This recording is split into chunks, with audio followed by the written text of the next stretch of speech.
Twitter stock getting a boost at this hour. We see it jumping about 1.5% following breaking news from our own Charlie Gasparino, who is reporting at this hour that Elon Musk may get a lower price on his deal to buy the social media platform after all. Charlie, fill us in. Well, we should point out my sources are bankers that are working with him, that know him. What they're saying is this. It's pretty simple, that he doesn't feel confident about winning in Chancery Court against Twitter.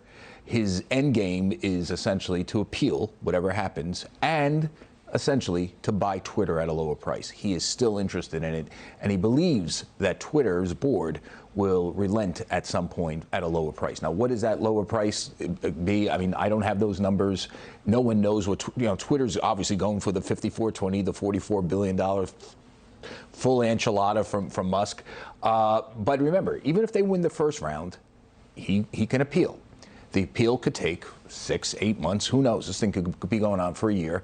In the meantime, the stock price could get crushed. As that happens, this is Musk's gamble, and it's a gamble. He thinks they'll come back and agree to a lower price. We asked Charles Elson over at the University of Delaware, an expert at the Chancery Court.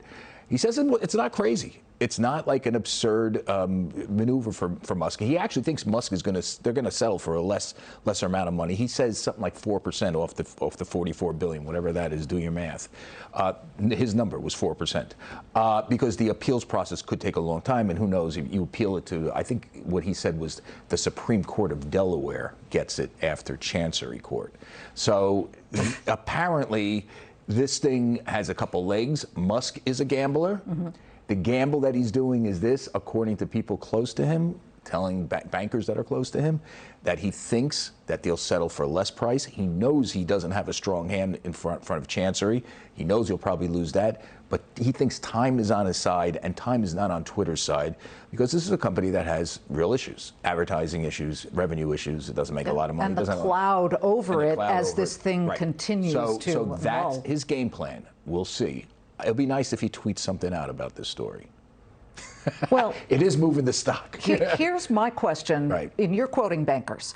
My question is, the Chancery Court has been very clear, and this particular judge has also made a recent ruling saying to some other company, and it was much smaller purchase price, sorry, you're stuck with the purchase price you promised the target company. Too bad. I don't care what your problems are, and they were forced to pay it. I think he knows, according to my sources, he knows he's going to lose, or the likelihood of him losing. So he's only banking on the time that it would take to appeal, and that Twitter will bend. You know him. He's a risk taker. I mean, this is typical of him. If just play a long game, BS until you can't BS anymore, and try to get the numbers down. So that 4% would be about what, $1.76 billion cut off that $44 billion that sounds about right. And did you do the math? Did someone up there do the math? Oh, I did it in my head. Oh, yeah, right. And then it went somehow into my ear. Listen, Charles Elson said that's 4% number, and he thinks this is completely plausible. And he's an expert at the Chancery Court, University of Delaware, of course, yep.